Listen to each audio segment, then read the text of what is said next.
भगवान परशुराम का जन्म भगवान विष्णु के दशावतार में से छठे अवतार के रूप में हुआ था। इस अवतार का मुख्य उद्देश्य पृथ्वी से पाप का अंत करना है। आज हम भगवान परशुराम के संपूर्ण जीवन काल और उसमें घटित प्रमुख घटनाओं का वर्णन करेंगे। भगवान परशुराम का जन्म ब्राह्मण कुल में हुआ था। उनके पिता ब्राह्मण जमदग्नि और माता क्षत्रिय रेणुका थी। इसीलिए उनके अंदर ब्राह्मण तथा क्षत्रिय दोनों के गुण थे। उनका बचपन में नाम राम रखा गया था, किंतु भगवान शिव से प्राप्त अस्त्र परश अर्थात कुल्हाड़ी के कारण उन्हें परशुराम के नाम से जाना जाने लगा। वर्तमान में उनका जन्म स्थल मध्य प्रदेश राज्य के इंदौर में जनापाव नामक पहाड़ियां हैं। एक बार परशुराम की माता रेणुका स्नान करने नदी पर गई हुई थी। वहां उनका मन एक राजा पर आ गया। जब उनके पिता जमदग्नि को यह बात पता चली तो उन्होंने परशुराम को अपनी मां का मस्तक काटने का आदेश दिया। पिता की आज्ञा पाकर परशुराम ने अपनी मां का सिर धड़ से अलग कर दिया। इससे प्रसन्न होकर उनके पिता ने उनसे वर मांगने को कहा।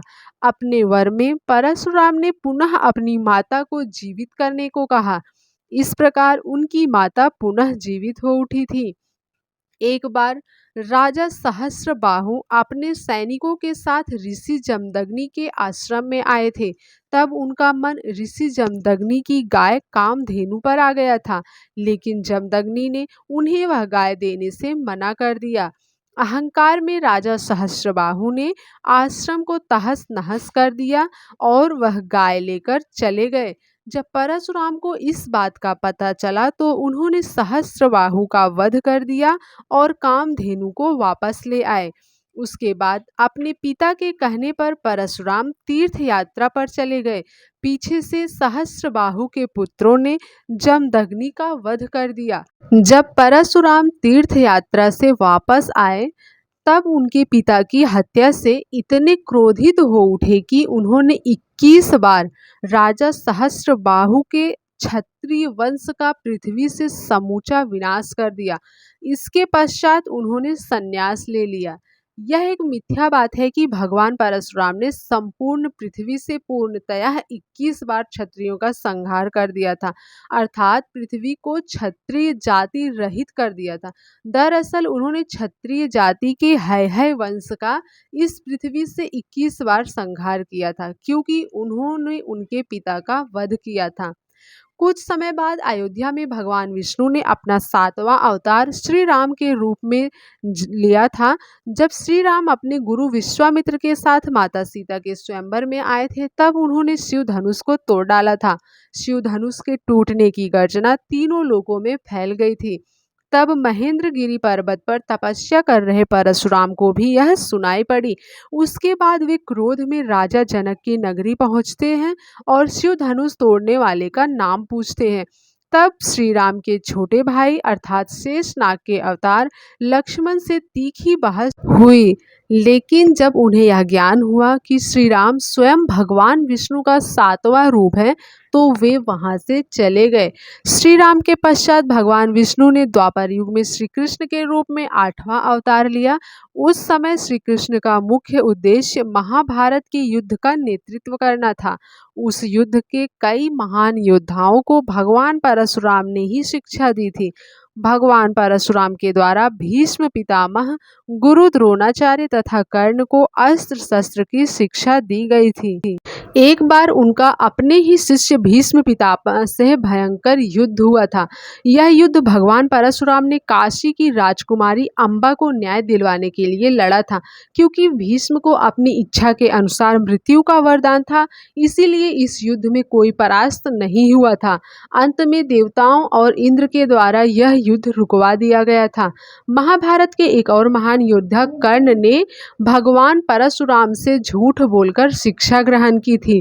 कर्ण के इस असत्य से भगवान परशुराम इतने ज्यादा क्रोधित हो गए थे कि उन्होंने उन्हें श्राप दिया था कि जब भी उन्हें अपनी इस विद्या का सबसे ज्यादा आवश्यकता होगी उस समय वे इसको पूरी तरह से भूल जाएंगे।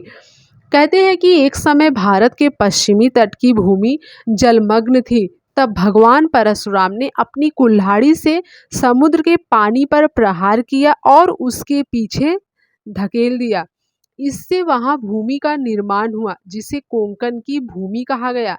इसमें वर्तमान का गोवा और केरल, महाराष्ट्र तथा गुजरात के कुछ भूभाग सम्मिलित हैं। गोवा के निर्माण में भगवान परशुराम की अति महत्वपूर्ण भूमिका थी। इसीलिए आज भी गोवा के निर्माता के रूप भगवान परशुराम को धन्यवाद किया जाता है। ऐसा बताया गया है कि भगवान परशुराम चिरंजीवी हैं और उनका अंत कलयुग की समाप्ति के साथ ही होगा। यह वो समय होगा जब भगवान विष्णु अपना अंतिम तथा 10वां कल्कि अवतार लेने इस पृथ्वी पर आएंगे। तब उन्हें अस्त्र शस्त्र की विद्या देने का भार भगवान परशुराम पर ही होगा। एक तरह से भगवान परशुराम भगवान कल्कि के लिए गुरु की भूमिका निभाएंगे। तब जाकर इस मृत्यु लोक पर उनका कर्तव्य पूर्ण माना जाएगा। जैसा कि हमने आपको पहले ही बताया कि भगवान परशुराम का कर्तव्य अभी भी पूर्ण नहीं हुआ है। वे भगवान विष्णु के छठे अवतार थे, जबकि इस कल्प में भगवान विष्णु को कुल 10 अवतार लेने हैं। भगवान परशुराम का कर्तव्य केवल अपने समय काल तक का ही नहीं था, बल्कि उनकी भूमिका भगवान विष्णु के 7वें अवतार श्री राम के समय और 8वें अवतार श्री कृष्ण के समय भी रही है। इसी के साथ उनकी मुख्य भूमिका भगवान विष्णु के अंतिम अवतार कल्कि भगवान को शिक्षा देने और अस्त्र शस्त्र चलाने की विद्या देने की होगी। भगवान कल्कि को संपूर्ण ज्ञान देने के बाद भगवान परशुराम का कर्तव्य पूर्ण हो जाएगा और वे इस मृत्यु लोक को छोड़कर श्री हरि में समा जाएंगे। तो ये थी भगवान परशुराम की रोचक कहानी, जिसके बारे में बहुत ही कम लोगों को ज्ञात होगा। ऐसे ही और धार्मिक पौराणिक कथा जानने के लिए हमारे चैनल को सब्सक्राइब कर लीजिए, बेल आइकन को प्रेस कर लीजिए और वीडियो को देखने के लिए आपका बहुत बहुत धन्यवाद। हो सके तो वीडियो को ज़्यादा से ज़्यादा लोगों तक शेयर करें, ताकि सबको भगवान परशुराम के बारे में ये महत्वपूर्ण बातें पता चले। जय श्री राधे।